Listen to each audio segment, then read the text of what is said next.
The common consensus is people really would like to see, well, first of all, a functioning government, or what they perceive as a functioning government down at City Hall again. Number two are taxes and city spending. This episode of Bring Back the Porch, brought to you by Bernie Leahy, River Street Realty. Let's get you home.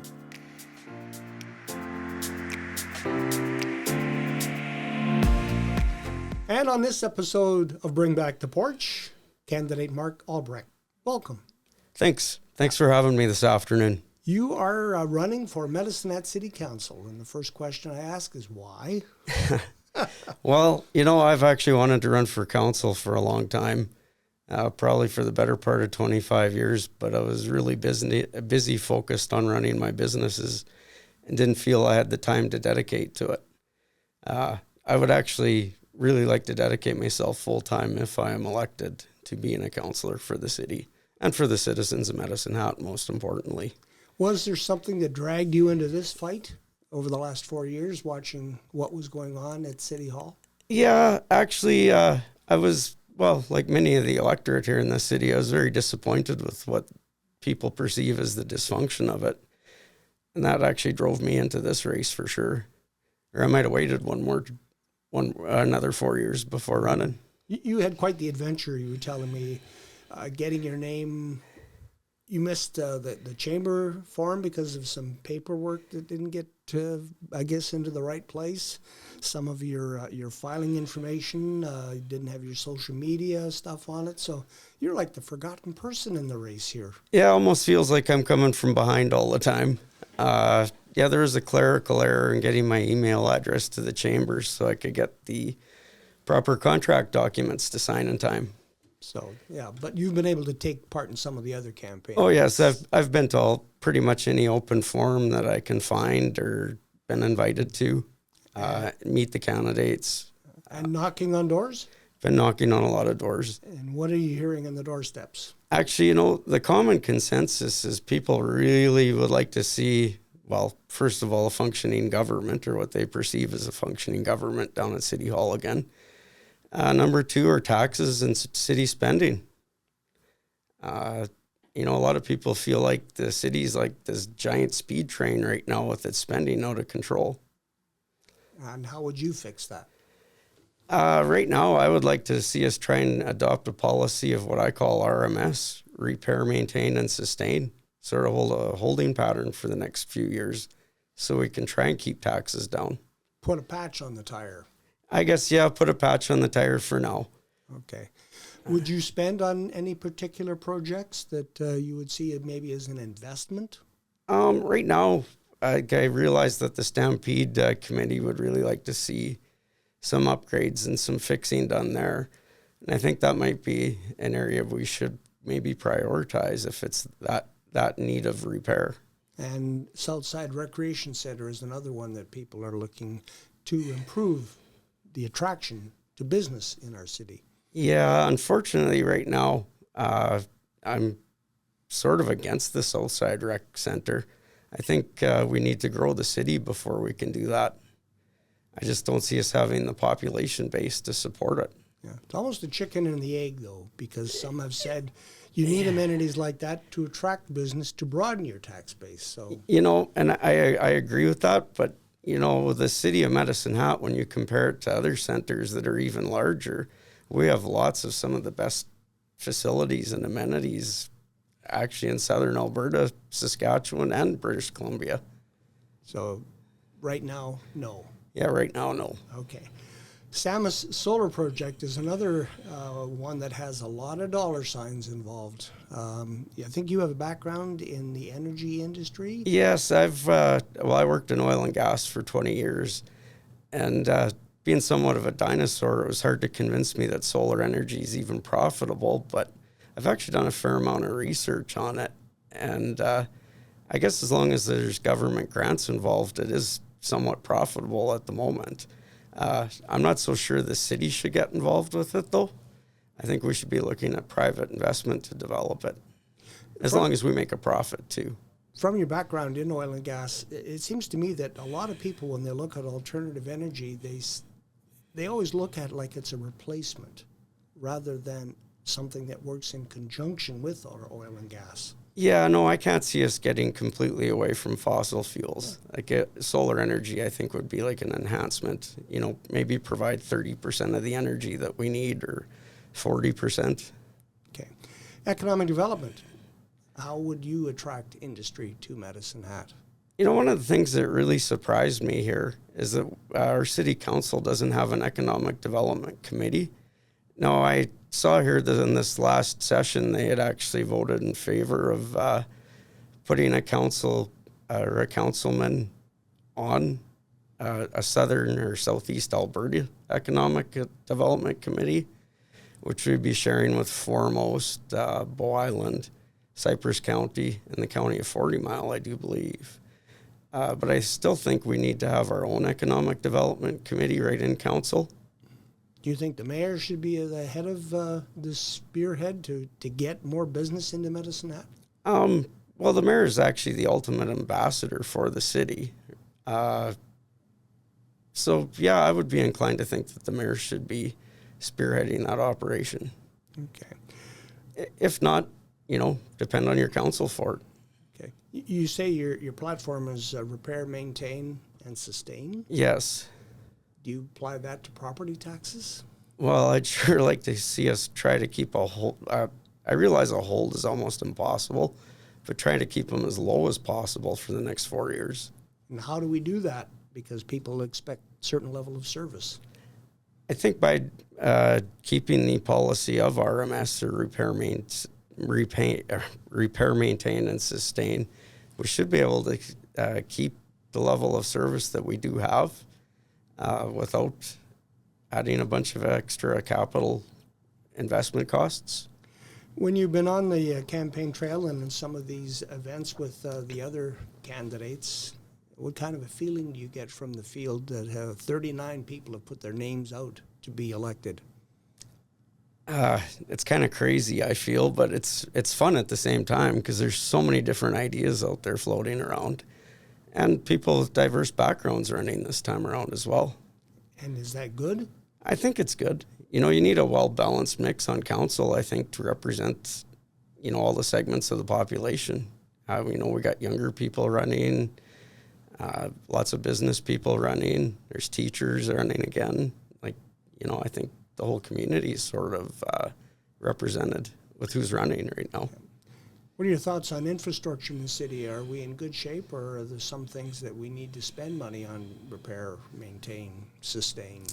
Well, I know that there's still sewer lines that need to be replaced in the city for sure. And there's roads that need to be fixed for sure. Including 3rd Street, Riverside. I'm a Riverside resident, so.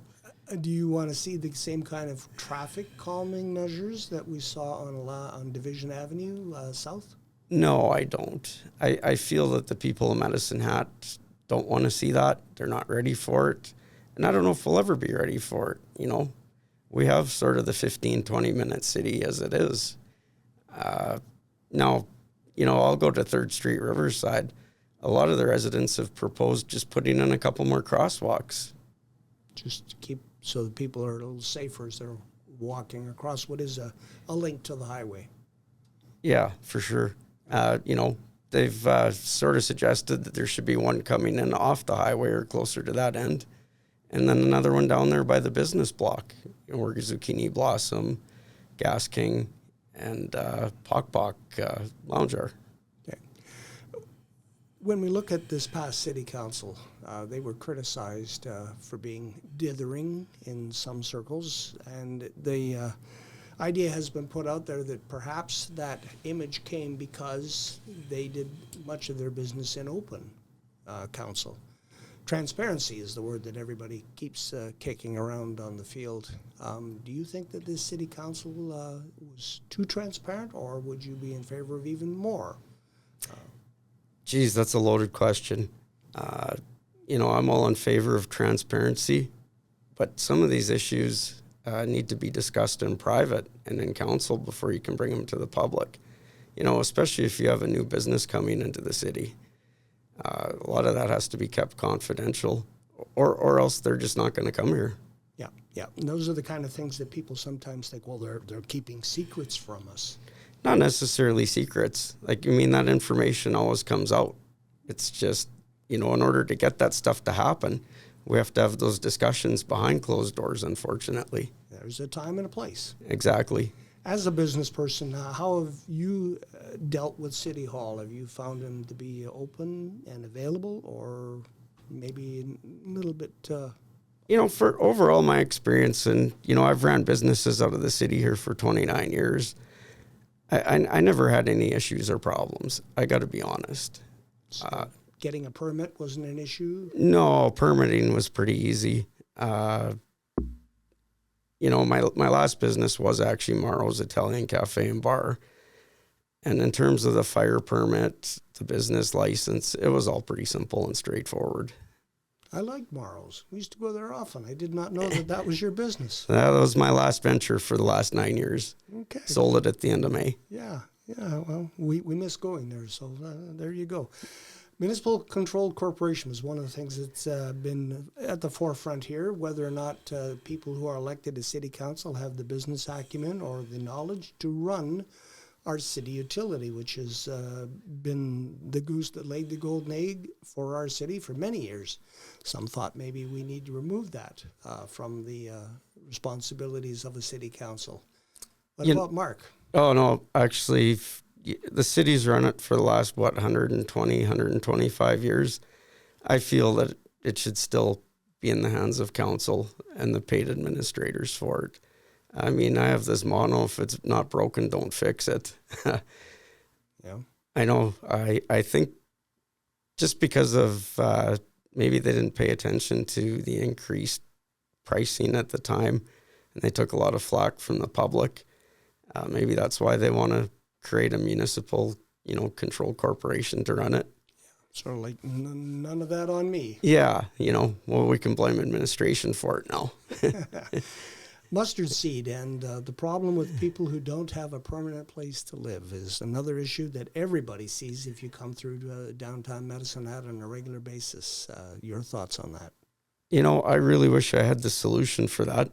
I mean, I'm sure I'd be, probably one of the wealthiest guys in North America, because just about every town and city has this issue and problem right now. As a council, I think we can work together to find a new home for the mustard seed. I'm just not sure where we're going to put it yet. I'm open to any suggestions for sure. And I will work with the newly elected council the best I can to try and find a solution. For right now, I don't have one. I wish I did. Yeah. Transit is another one that we've talked about here at the table with people saying, it's not efficient. I can't get to where I want to go when I need to get there. Have you looked into any of the issues surrounding our transit service? Yeah, it's one of them too. Like, it's a really complex issue to try and fix. I would be in favor of a lot smaller buses for one, and maybe more routes for them. I just, it's been a common problem for a lot of years already. I remember when John Hamill was one of the councillors. It was one of his biggest frustrations. And he had pitched for buses with less seats, actually. And I don't know, the joke was that they ended up getting the same size buses, just with less seats. Yeah, it has been and it's not for lack of trying on the part of the city. They have tried many different things to try to increase people using the transit service, but...